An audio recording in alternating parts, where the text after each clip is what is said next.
Okay, tonight's class is Federalist 39, and one of the big things to take from this, as I said earlier, is those spheres of control.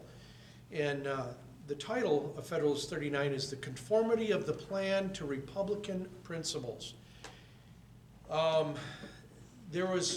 Even back then, there was confusion over what was a Republican form of government.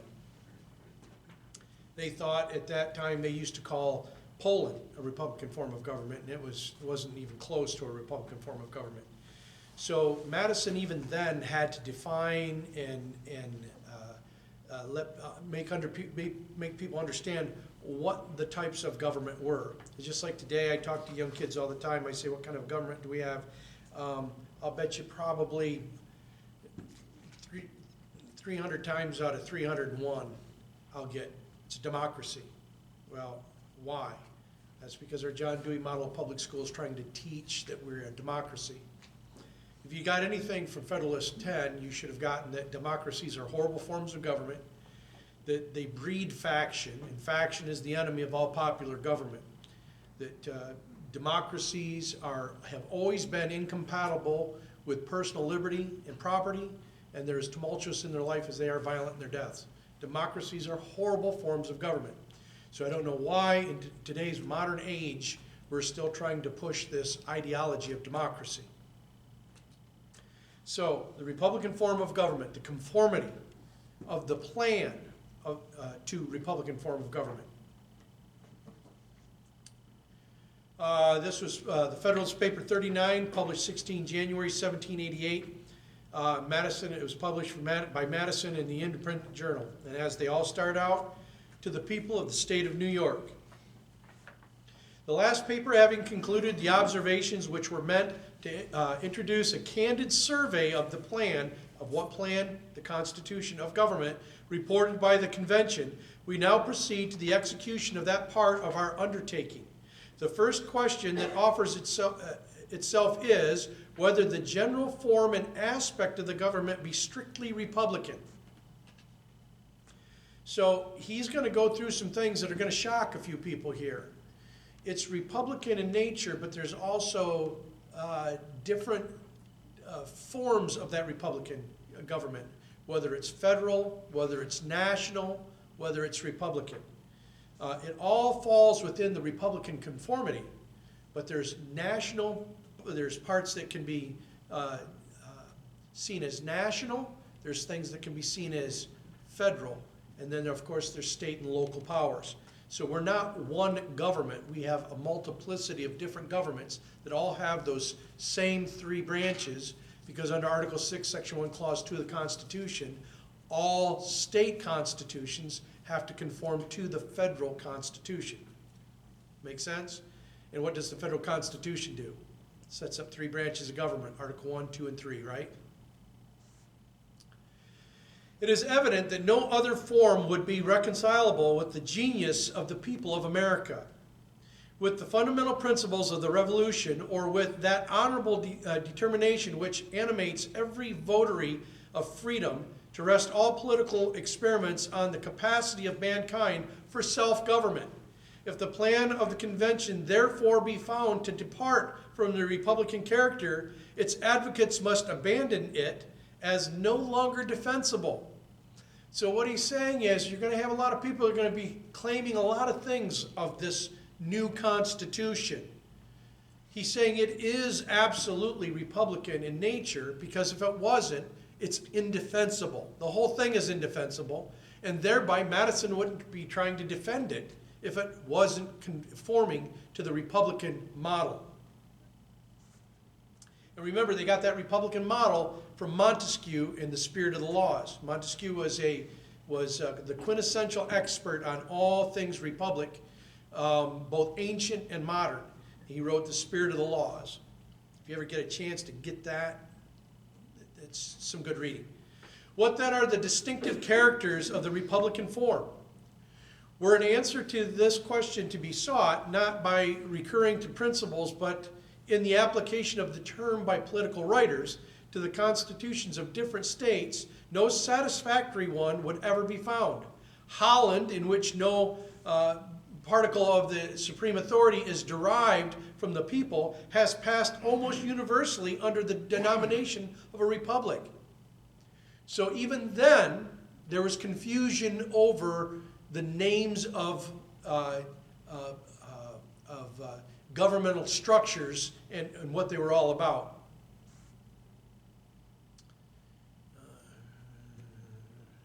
The same title has been bestowed on Venice, where absolute power over the great body of the people is exercised in the most absolute manner by a small body of hereditary nobles. Poland, which is a mixture of aristocracy and monarchy in their worst forms, has been dignified with the same appellation. The government of England, which has one republican branch only, combined with a hereditary aristocracy and monarchy, has with equal impropriety been frequently placed on the list of republics. These examples, which are nearly as dissimilar to each other as to a genuine republic, show the extreme inaccuracy with which the term has been used in political disquisitions. So there's a lot of confusion. So now what he has to do is define what the true Republican model is, and that show that the Constitution actually conforms to that Republican model. Because there's people that have complete different ideas of what a Republican model is.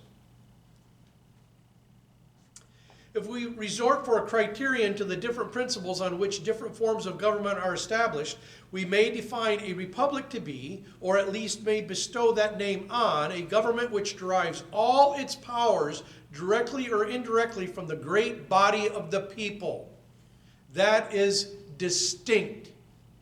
This is why when we vote, we don't vote by a popular vote of everything. All that authority has to come from the great pool of the people, but by different modes to keep it from being a democracy and breeding faction. Does that make sense?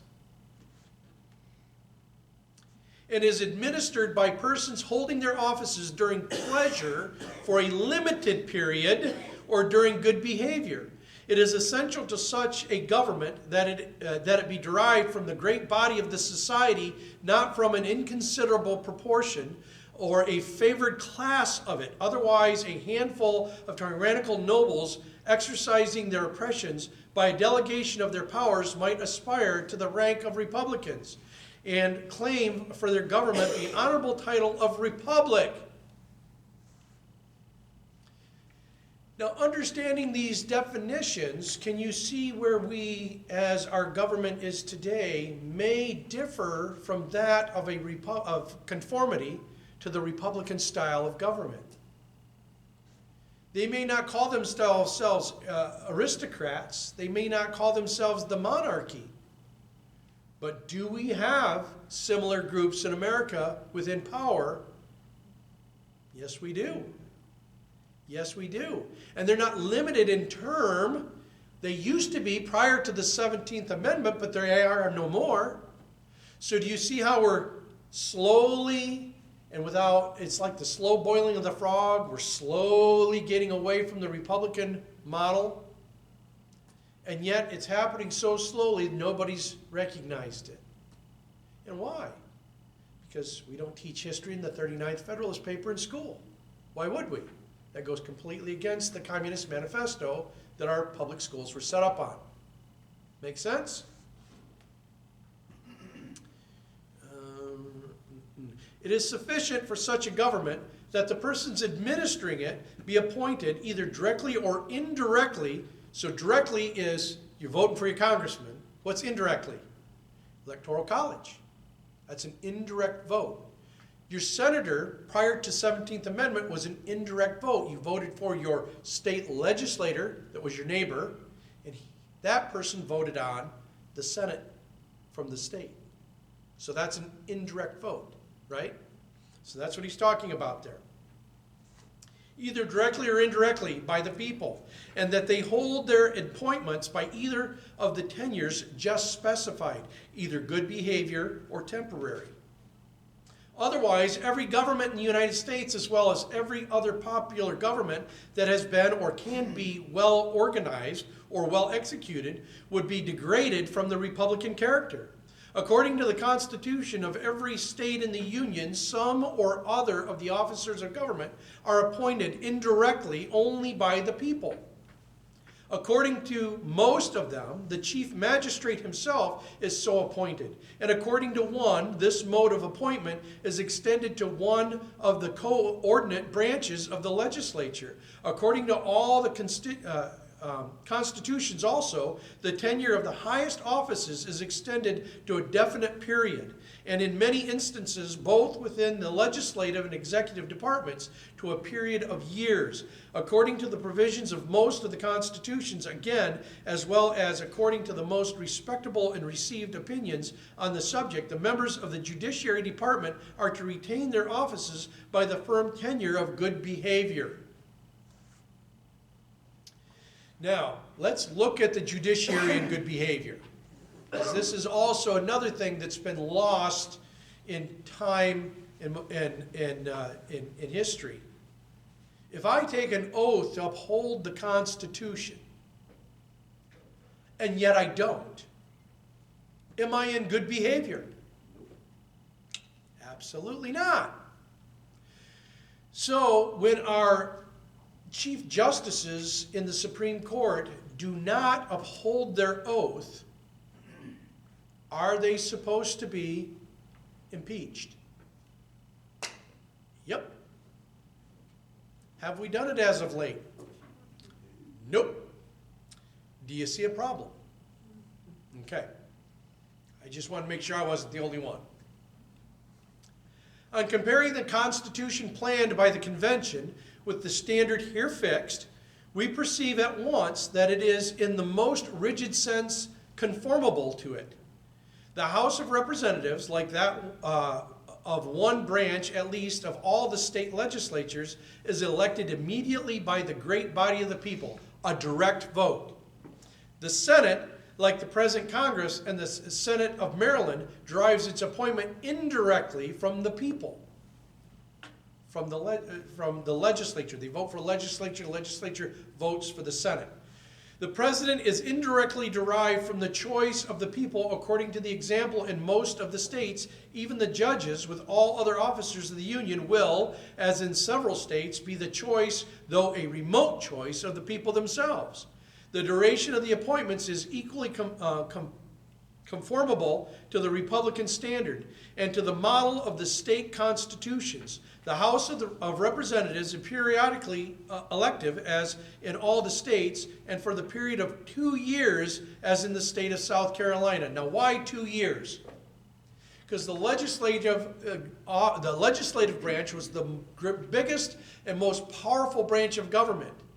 And just like any large body in space, the bigger the body, the more gravity it has, right? And the more gravity it has, the more it pulls things to it. So they were worried about the legislative branch actually usurping the power of the other two branches. That's why it was a 2-year term, so that they had to be the most responsive to the people to stop that gravity of pulling that power towards them. Does that make sense? Man, these guys were genius. How long did the sessions last in those years? Were they a 12-month session? Or did they go in and they work for several months? No. It was a citizen government where people would leave their business and come to Washington, D.C. to serve a duty unto the people and then go back home and live under those laws they created. It wasn't a full-time. This is why the Constitution says that the Congress has to come into session at least once every calendar year, every 12 months. They have to come into session at least once. So if you remember in 1861, what happened? Congress went more than 12 months. They didn't come back into session. This is what prompted Lincoln to issue an executive order ordering only the northern representatives back into session. So, no, it's not like it was then. Now they go to Washington, they stay there, and they debate stupid things like $70 million to Pakistan for what was it, for gender studies in Pakistan. Because obviously they don't know if they're boys or girls either. But they need our $70 million to figure it out. See, they didn't do stupid things like that because they weren't there trying to justify their existence in life, where we do now.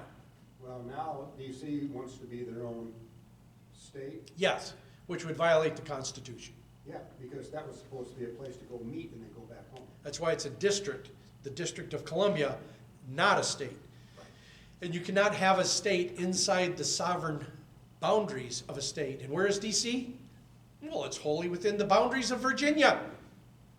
So it would violate the Constitution. But that's a silly little thing. We don't worry about the Constitution anymore, right? It's a construct. It's a theory. It's nothing that should guide us. This is the theory of both the left and most of the right in Washington, D.C. And this is what should scare you to death. They should be sitting in my class. The Senate is elective for the period of 6 years, which is but 1 year more than the period of the Senate of Maryland and but 2 more than that of the Senates of New York and Virginia. The president is to continue in office, the president is to continue in office for the period of 4 years, as in New York and Delaware. The chief magistrate is elected for 3 years, and in South Carolina for 2 years. In the other states, the election is annual. In several of the states, however, no explicit provision is made for the impeachment of the chief magistrate. Now, why do you think Madison's comparing this new constitution to the different constitutions in the other states? Why do you think he's doing it? Because the anti-federalists were scared to death that the states were going to lose their sovereignty, and that this new constitution was some horrible, horrible thing that was going to do something completely different. And what he was doing is reminding them that you already have this Republican form of government in these states, and this plan is not outside the conformity of the things that you've already agreed to and follow in your own state. It's a great thing when you can take somebody's argument and turn it right back around on them and remind them that they're already living under a certain thing that they're fighting against. And he was very good at that with this argument. And in Delaware and Virginia, he is not impeachable till out of office. The President of the United States is impeachable at any time during his continuance in office. The tenure by which the judges are to hold their places is, as unquestionably ought to be, that of good behavior. Now, also, notice, the president's not impeachable outside of office, only in office. Do we have a problem with that in 2020 to 2021? Anybody remember any of that? Especially 2021? Yeah, we don't need to follow the Constitution. It's a construct, it's a theory, right? Okay. The tenure of the ministerial offices generally will be a subject of legal regulation conformably to the reason of the case and the example of the state constitution. Could any further proof be required of the Republican complexion of this system? The most decisive one might be found in its absolute prohibition of titles of nobility, both under the federal and the state governments, and in its express guarantee of the Republican form to each of the latter. Now, we know that we don't have noble titles. So why do I have to call somebody honorable for winning an election? Is that not a type of noble title? My brother and I both were condemned because we used people's first names and didn't call them by their title. Sorry, I think maybe you were mistaking this for a monarchy and not the Republican form of government that it's supposed to be. The Bible says not to. What's that? The Bible says not to take on titles. Well, if he's my representative and I know him as Tim, I'm going to call him Tim. Right? See, in my book, respect is earned. You don't win it in an election. This is kind of my thing. But it was not sufficient, say, the adversaries of the proposed Constitution for the... did I read this one already? No. Okay, but it was not sufficient say the adversaries of the proposed Constitution. Who are the adversaries? The Anti-Federalists. For the convention to adhere to the Republican form, they ought with equal care to have preserved the federal form, which regards the Union as a confederacy of sovereign states, instead of which they have framed a national government, which regards the Union as a consolidation of states.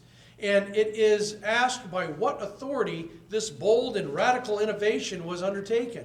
The handle which has been made of this objection requires that it should be examined with some precision. So now he's going to get into the very specifics of it. Without inquiring into the accuracy of the distinction on which the objection is founded, it will be necessary to a just estimate of its force, first to ascertain the real character of the government in question. Secondly, to inquire how far the convention were authorized to propose such a government. And thirdly, how far the duty they owed to their country could supply any defect of regular authority. So remember, when I talk about the Convention of the States, and there's pros and cons on both sides to the 5th article of the Constitution. And some people go, well, we need a Convention of the States to bring term limits because people are spending too long in office. And I agree, people are spending too long in office, but it didn't happen before the 17th Amendment. But now we wanted, instead of repealing the 17th Amendment, we want to have a Convention of the States bring about a new dog in the fight, which is term limits, right? And people tell me, well, John, we're going to have a Convention of States. We're just going to talk about term limits. Well, could they throw the whole Constitution out and start with something new? Sure could. Right there. Did it happen before? Sure did. 1781. Could it happen again? Yep. Called case precedent. So, before you get on the bandwagon and start rah-rahing something, maybe you should do your homework. Maybe we should study history a little bit. Maybe we should be fully informed before we make an opinion. Because we weren't fully informed when we passed the 16th and 17th, and look at what we're going through because of it. Right? So, he's outlined it here, the things that can happen and what the authority was for them to throw out the Articles of Convention, the Articles of Confederation, and bring about this Republican form of government. First, in order to ascertain the real character of the government, it may be considered in relation to the foundation on which it is to be established, to the sources from which its ordinary powers are to be drawn, to the operation of those powers, to the extent of them, and to the authority by which future changes in the government are to be introduced. Whoop, there's your warning. When I bring up 39 to those that are big proponents of the Convention of States, they always want to go, oh, you don't know what you're talking about. I don't want to hear it. Well, you better hear it. Better go in completely, fully informed. On examining the first relation, it appears on one hand that the Constitution is to be founded on the assent and ratification of the people of America, given by deputies elected, or delegates, deputies elected for the special purpose. But on the other, that this assent and ratification is to be given by the people, not as individuals composing one entire nation. Why? Because it's too big of a republic. One nation, but as comprising the distinct and independent states to which they respectively belong. It is to be the assent and ratification of the several states derived from the supreme authority in each state, the authority of the people themselves. The act, therefore, establishing the Constitution will not be a national, but a federal act. Okay, now it's really important to understand the difference between national and federal. How many people think that we pay federal income tax? Yeah, no, we don't. When the federal government goes to the state government and the state government go to the people, it's really easy to understand that's a federal form. When the federal government goes directly to the people of the several states, it's a national form. So, Every April 15th, what do we pay? Federal or national income tax? Ah, national income tax, but you've never heard that before, I'll bet you ever. Okay. Words have meanings. I finished that one, right? Okay, sorry. If you had a better instructor, you know where he was. Then it will be a federal and not a national act, as these terms are understood by the objectors. The act of the people as forming so many independent states, not as forming one aggregate nation, is obvious from this single consideration, that it is to result neither from the decision of a majority of the people of the Union, nor from that of a majority of the states. It must result from the unanimous assent of the several states that are parties to it. Remember, I always ask, the word constitution is an ancient word that means contract. And I always ask people, who is that contract between? They always go, the state and federal government. No, it wasn't, because the federal government didn't exist until the ratification of the Constitution. That was the product of the contract. Well, who does it say the parties to the contract are? Very clearly here. The people of the several states. They are the party to the contract and the only ones that can debate and change the provisions of the contract. That was a common concept then, but for some reason, it's a tough concept for people to grasp now. I don't know why. It must result from the unanimous assent of the several states that are parties to it, differing no otherwise from their ordinary assent than it is being expressed, not by the legislative authority, but by that of the people themselves. Were the people regarded in this transaction as forming one nation, the will of the majority of the whole people of the United States would bind the minority. That would be faction. Would it not, by Federalist 10? And a form of democracy, not a Republican form of government? In the same manner as the majority in each state must bind the minority, and the will of the majority must be determined either by a comparison of the individual votes or by considering the will of the majority of the states as evidence of the will of a majority of the people of the United States. Neither of these rules has been adopted. Each state in ratifying the Constitution is considered as a sovereign body independent of all others and only to be bound by its own voluntary act. In this relation, then, the new Constitution will, if established, be a federal and not a national Constitution. When I call it a federal constitution, people go, it's not a federal constitution. It most certainly is. It says so right there. Not my words, Madison's. The next relation is to the sources from which the ordinary powers of the government are to be derived. The House of Representatives will derive its powers from the people of America, directly. And the people will be represented in the same proportion and on the same principle as they are in the legislature of a particular state. So far, the government is national and not federal. The Senate, on the other hand, will derive its powers from the states as political and co-equal societies, and these will be represented on the principles of equality in the Senate, as they now are in the existing Congress. So far, the government is federal, not national. But what happened with the 17th Amendment? Well, we just flushed all that down the toilet, right? The executive power will be derived from a very compound source. The immediate election of the president is to be made by the states and their political characters, their congressional districts, their compound republics. The votes allotted to them are in a compound ratio which considers them partly as distinct and co-equal societies, partly as unequal members of the same society. The eventual election again is to be made by that branch of the legislature which consists of the national representatives. Congress. right? Congressional districts, which are in and of themselves republics. Does that make sense? Wow. They sure didn't get it in 2020. Where was I at?